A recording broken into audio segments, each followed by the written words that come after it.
Members, that takes us to non-government business. The Honourable Wilson Tucker. President, I move that this House, A, notes the unprecedented challenges faced in the 2024 global election year, particularly the increasing prevalence of misinformation and disinformation during election periods.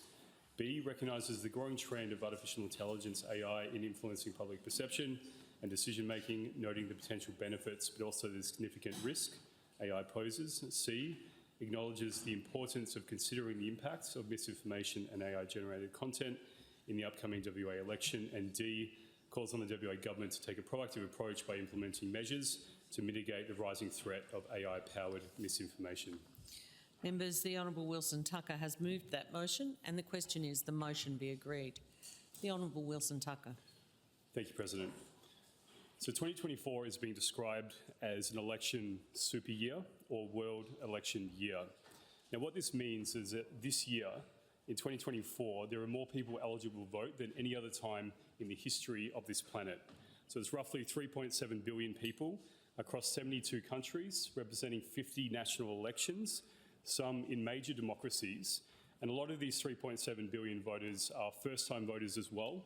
So this 3.7 billion people represents just over 40% of the global population. It's obviously a very significant number. Now, the United Nations Development Programme, so the UNDP, has coined this concept of World Election Year as it emerges from this recognition that as these countries go to the polls, it could lead to substantial geopolitical shifts and have implications for global stability, economic development, and really the collective responses to a lot of global challenges, such as climate change and that old chestnut of world peace. So, members, there is certainly a lot of skin in the game in 2024, and Australia and certainly WA aren't immune from this. And I know we don't have elections this year, and members will be keenly aware that we do have an election in WA in 2025. However, we're not immune from the implications of the rest of a large percentage of the population, just under 50% coming to a vote this year. Now, the UNDP has identified alarming levels of what they're referring to as democratic backsliding. Now, what this means is that governments are becoming increasingly unstable, repressive, or in some cases corrupt. And that level of mistrust has led directly to more politically related violence, division, and even in some cases coups. Now, I know, again, members, we haven't had any coups recently in WA. I do recall that there was an army of emus that tried to take over a little while ago, and we did have a secession referendum as well, but not quite a coup, members. But we have experienced a level of rising mistrust, certainly through the pandemic. So we're not immune in WA. Even though we have a stable government here, we are certainly not immune from the growing level of mistrust in the population towards governments, towards policymakers, and towards public institutions. And we know that there is an increasing amount of misinformation and disinformation that's being propagated as well, particularly online, which really does threaten to undermine democratic processes worldwide that is fed into this level of instability and growing mistrust, which is really at the core of what the UNDP is saying here. Now, AI and deepfake technology really exacerbates this propagation of misinformation and disinformation, really making false and misleading information online a significant challenge for many. And I think it could be argued all governments and all level of governments members, whether it's state, local, state or federal, I think if there's a jurisdiction that doesn't have the internet, I think they're probably immune from this. I'm happy to be educated, but I think I would go out on a limb and say all governments are either facing this challenge or soon to face this challenge of misinformation being propagated online. Now, members, before I get into the weeds of this speech, there's a few terms I will make sure that you're up to date with, and I'm sure you all are. We'll start with artificial intelligence. So AI is a field of science concerned with building computers and machines that can reason, learn and act in a way that would normally require human intelligence or involves data whose scale exceeds what humans can analyse. So, members, there's certainly a fair bit to unpack here. I think the classic example that comes to mind is obviously ChatGPT. I think we've all used it. I've certainly used it to generate some, if not all, of some of my speeches, not all of my speeches. There's no scandal here. I know I can name quite a few members who have used it. It is a tool, and it's how you use it and how you apply it. Chat, there we go. So ChatGPT is what's classified as a large language model, so an LLM. It's basically a sophisticated lookup table. It scrapes all digital information it can get its hands on, and it's built up a relationship between words in various contexts. So you ask it a question, it gives you a very human-level response. It's basically just predicting the next word in a sequence in relation to that response based on all the context and all the relationships it's built up across all the information that it has available to it. And it sounds very simplistic in nature, but obviously there's a lot of complexity that happens behind the scenes. Another example, Midjourney. So it's an AI generating tool. I think we've all used them in some flavor, in some capacity. It uses text prompts to then provide an image. It does have members will probably be familiar, it does have a bit of a bias. It's based in the US. If you do type in, please generate an image of a politician, it's likely to give you a politician with an American flag and the Capitol Hill in the background. Members, you have to put Australian politician, and you might get a Tony Abbott style figure, who knows? But you have to be very specific with it. It's only been in circulation for a few years, really, and a few years ago, you could very easily discern what was a fake image and what an image that you took on your phone. Right now, it's becoming increasingly difficult to tell the difference. And members, my prediction is give it 6 months, give it 12 months, and you won't be able to tell the difference between what is fake and what is real. And that obviously has some real significant implications. Deepfake video tools, we've all seen these classic examples. There's been ones of Barack Obama dancing Tom Cruise. They are becoming increasingly easy to use, more sophisticated, cheaper to use, and again, increasingly hard to tell the difference between what is real and what is fake. There is one other term I think is noteworthy. It's a concept of synthetic data, and it's really supercharging these AI models to quite a significant degree. Now, up to a point in human history, it was all human-generated data based on our interactions and our experiences in databases. These days, computers are generating information, and then they're feeding that information back into ML models, machine learning models, and those models are becoming increasingly sophisticated and then powering AI platforms in response. An example of this is fighter pilots. So up to a point, the best human fighter pilots were better than computers. And so what engineers did was they used these computer programs and they faced off basically each other in their simulation. They generated, and they would go through this with multiple iterations, tens of thousands, hundreds of thousands of iterations. They would create this synthetic data set, and they would feed that data set back into these ML models, which would power these AI simulators. And these days, the best human fighter pilots in the world cannot keep up with these AI-trained computer models in these simulators. Another example of this is AlphaGo. You're probably familiar, members. Go is, I believe it's a Chinese game. It's quite sophisticated. The computer programs got to a certain level where they were basically as good as the best computer player, best Go player in the world. And then they created these simulations, and they created these very large synthetic data sets, refed them in. This is back in 2016, by the way, and now humans are left in the dust in terms of Go, which is a very sophisticated game. Same with chess, and we're going to see an increase in these use cases where humans are being left in the dust as we face towards this dystopian reality of computers taking over, but hopefully not in our lifetime, members. So disinformation. So disinformation is false and deliberately created to cause harm. So the UNDP is calling disinformation a growing threat that can mislead voters, promote conspiracy theories, corrupt polling data, and really undermine trust in institutions. And the World Economic Forum has rated disinformation as this season's top short-term threat. When we say this season, we're talking about this super year of elections. So 2024, World Economic Forum is calling this the biggest short-term threat. So it's something to take very seriously. Misinformation, very similar to disinformation, but it is spread through ignorance. So there's no deliberate action here. But really the outcome is the same. It is false information. It is harmful information.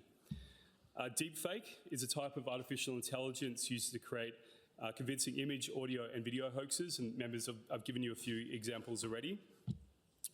And so really boosted by AI and sophisticated deepfake technology that, as I said, the ability to discern what is real, what is fake is decreasing for images, videos, and audio, where it's impossible to discern what is real and what is reality. These tools of misinformation and disinformation are growing and evolving very quickly and really supercharged by social media as well as a platform to share this information. A lot of this technology has only been around for about 2 years, which is quite hard to believe because it seems like we've been living with it for quite a while. But already in those 2 years, it's estimated that 49% of the Australian population are using generative AI in some form or capacity.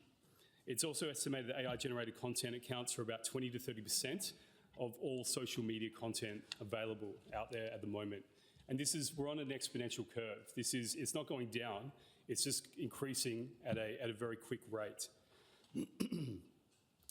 And so really, this increasing misinformation makes us as a population vulnerable, especially during elections, where the ability to communicate with people in a short amount of time and get your message across is very, very important.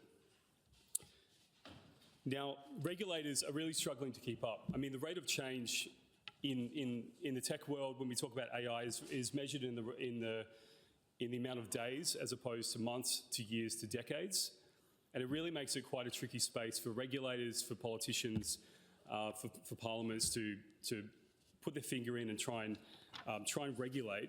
And really, the goal of the intersection here with a lot of governments in terms of how they want to interact with this space is not to stifle innovation or really hinder progress, even if they could, but rather to try and protect the public and the democratic institutions that they represent from some of these real negative consequences that we see from unchecked AI use. Now, members, I'll give you a few historical examples, and the classic one I'm sure you're all familiar with, the 2016 US election. Cambridge Analytica basically profiled the Facebook information of the entire US population and spread a lot of disinformation, misinformation, and targeted information, which changed the outcome of the country, the free world, depending on your political persuasion, for better or worse. I know there's a few Trump supporters here, and I am certainly not one of them, so I think it was a negative outcome. More recently, so India election, so they're going to the polls 2024. There's a lot of deepfake videos circulating with President Modi at the moment. They've been translated to over 20 different languages. They are targeting specific sects within India with the idea of changing hearts, minds, and how people vote on polling day.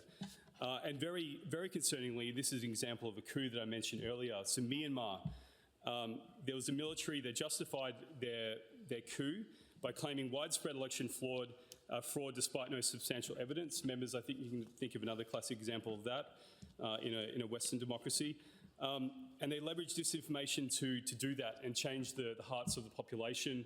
The government was overthrown. It changed the history of the country and led to a lot of deaths and widespread negative consequences.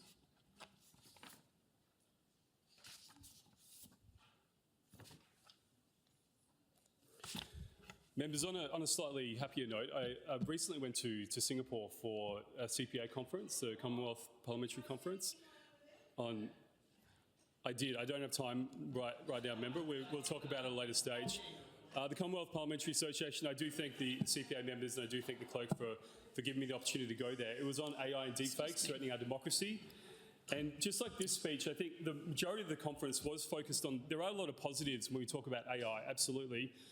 The majority of the content and the dialogue that was experienced during those few days was in the negative. I'd say it was about 80-20%.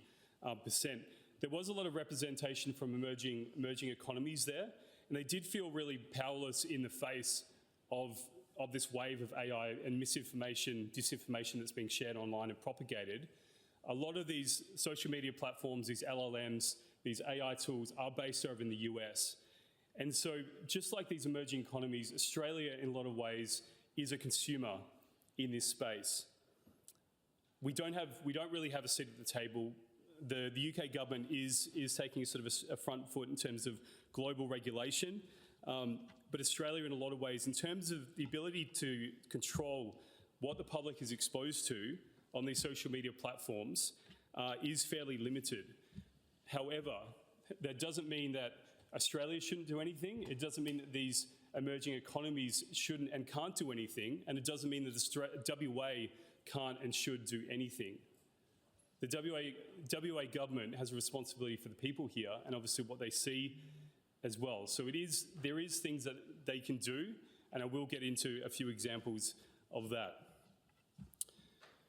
So I'll talk about the federal government and just very quickly some of the initiatives that the federal government is looking at.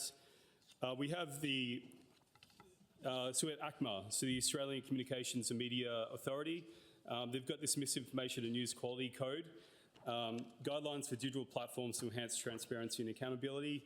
The AEC has a campaign, Stop and Consider campaign, to encourage assessment of information during elections. That's obviously good. The Electoral Integrity Assurance Task Force, the EIAT, further supports electoral integrity by addressing disinformation, foreign interference, and cyber threats. And lastly, we have an e-safety commissioner. I have heard the e-safety commissioner speak on a few occasions. I think her and her office are doing a good job.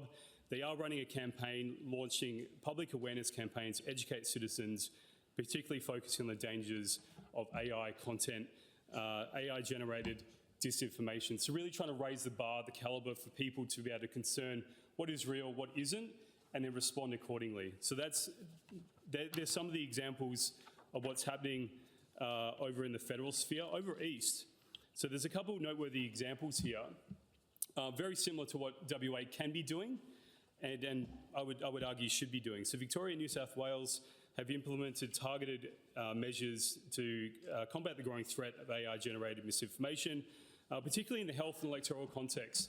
And obviously when we talk about health information, it is very valuable and very vulnerable information. It's very private, very secret, and we've seen some of the implications that happened with the Medibank leak. And as I mentioned, obviously with elections, it is the pointy end where getting eyes on the screen and being able to influence how people think and how they respond is obviously a very sort of, a crux period of that year. So there are two vulnerable intersections that New South Wales and Victoria are certainly looking at. Now, Victoria has the Electoral Equality Bill 2021. I know we've had a few electoral equality bills in WA, for better or worse.